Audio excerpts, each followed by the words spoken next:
90 के दशक में बॉलीवुड की एक बड़ी सनसनी ममता कुलकर्णी, एक ऐसी अभिनेत्री जिसने उस वक्त के करीब हर बड़े एक्टर के साथ काम किया।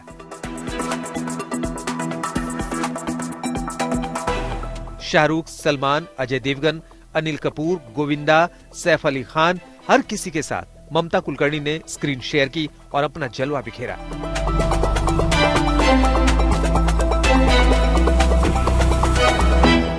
लेकिन सबसे ज्यादा चर्चा उनके बोल्ड अंदाज की थी।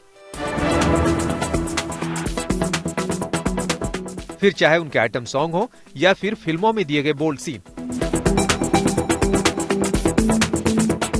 ममता उस वक्त विवादों में आई जब उन्होंने साल 1993 में स्टारडस्ट मैगजीन के लिए टॉपलेस फोटोशूट कराया था।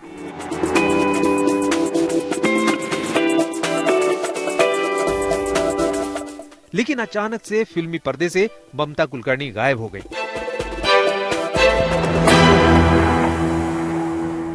वहीं डायरेक्टर राजकुमार संतोषी ने ममता को फिल्म चाइना गेट में बतौर लीड एक्ट्रेस लिया था। शुरुआती अनबन के बाद संतोषी ममता को फिल्म से बाहर निकालना चाहते थे। खबरों के मुताबिक अंडरवर्ल्ड से प्रेशर बढ़ने के बाद उन्हें फिल्म में रखा गया।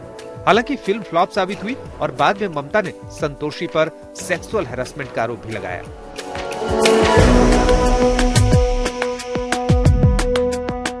ममता पर आरोप लगा कि उन्होंने दुबई के रहने वाले underworld drug mafia Vicky Goswami से शादी की थी। हालांकि ममता ने अपनी शादी की खबरों को हमेशा ही अफवाह बताया। इसके बाद ममता को लेकर बीच बीच में कई खबरें आती रही, लेकिन ये अभिनेत्री सक्रिय नहीं दिखी और अब अचानक 53 साल की ममता के महामंडलेश्वर बनने की खबर ने हर किसी को हैरान कर दिया।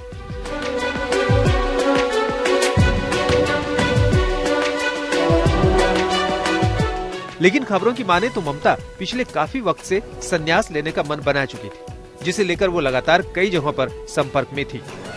ये सृष्टि शिव शक्ति ऐसे ही मिलन से उत्पन्न हुई है। मैंने 23 साल तप किया है। मेरे गुरु श्री चैतन्य गगनगिरी नाथ, ये भी जुना अखाड़े से ही है। और मैं लक्ष्मी श्री नारायण त्रिपाठी डॉक्टर से 2 साल में संपर्क में थी। कल सुबह भी महाकुंभ में किन्नर अखाड़ा पहुंची थी। उन्होंने किन्नर अखाड़े के आचार्य महामंडलेश्वर लक्ष्मी नारायण त्रिपाठी से मुलाकात कर आशीर्वाद लिया। दोनों के बीच करीब 1 घंटे तक महामंडलेश्वर बनने को लेकर चर्चा हुई। इसके बाद किन्नर अखाड़ा ने उन्हें महामंडलेश्वर की पदवी देने का ऐलान किया। आचार्य महामंडलेश्वर है आप किन्नर अखाड़े की। कैसा क्षण है कि बॉलीवुड अभिनेत्री ममता कुलकर्णी, वैसे हमारे से तो सभी जुड़े हुए हैं। सलमान खान भी हमसे जुड़े हुए हैं, अक्षय कुमार जी मैं उनको भाई बोलती हूँ, अन्य कलाकार भी छोटे मोटे सभी कलाकार हमसे जुड़े हुए हैं। किन्नरों के प्रति तो सबका सम्मान और प्रेम रहा है और हमारे अखाड़े में नर नारी पुरुष और किन्नर सब एक साथ हैं और सबको पद है, चाहे वो नारी हो चाहे वो नर हो। जिनको किन्नरों से भेदभाव नहीं है, जो किन्नरों का सम्मान करते हैं, जो हमारा प्यार करते हैं, तो हम उन सबको एक साथ लेके जाने का प्रयास करते हैं और सबको अपने अंदर सम्मिलित करने का प्रयास है। अब सवाल ये है कि आखिर किन्नर अखाड़ा में ममता कुलकर्णी कैसे शामिल हुई। आइए उसे समझने की कोशिश करते हैं। ये अखाड़ा कोई ऐसा नहीं है कि किन्नर अखाड़ा है, ठीक है। ये अखाड़ा हर किसी व्यक्ति के लिए है, चाहे वो कोई भी जेंडर हो, पुरुष हो, महिला हो या हमारा खुद का जेंडर हो। ये सनातन धर्म का एक स्थान है, माँ गंगा का तट। महामंडलेश्वर की दीक्षा के लिए कठिन तप और समय लगता है। पहले किसी गुरु के साथ जुड़कर आध्यात्मिक शिक्षा ली जाती है।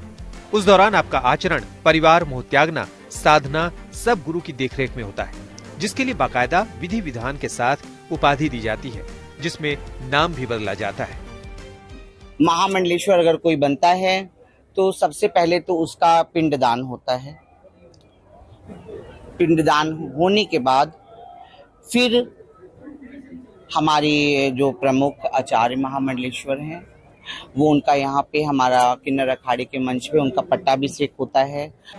साल 2015 में एक्टिविस्ट और किन्नरों के लीडर लक्ष्मी नारायण त्रिपाठी ने किन्नर अखाड़े की स्थापना की। लक्ष्मी नारायण त्रिपाठी ने अपने साथियों के साथ मिलकर समाज को मुख्य धारा से जोड़ने के लिए इसे शुरू किया।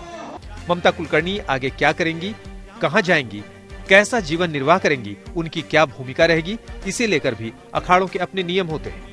गणनी जी भी अब यहीं रहने वाली हैं पूरे महाकुंभ? क्यों रहेंगी, वो अपना स्थान बनाएंगी, अपना कार्यक्रम करेंगी, अपने जीवन को आगे लेके जाएंगी। सबके अलग अलग जगह, वो तमिलनाडु से हैं, वहाँ दिखाइए कैमरा, तमिलनाडु से मणिकंडन अघोरी गुरु वहाँ से हैं, ये महाराष्ट्र अमरावती से हैं, कौशल्या प्रयागराज से हैं, ये सब महाराष्ट्र और प्रयागराज के किन्नर है, और सब अलग अलग जगह से, ये पंजाब से हैं, वृंदावन से हैं, बाबा धाम से हैं, तो सब अलग अलग जगहों से अलग अलग लोग हैं।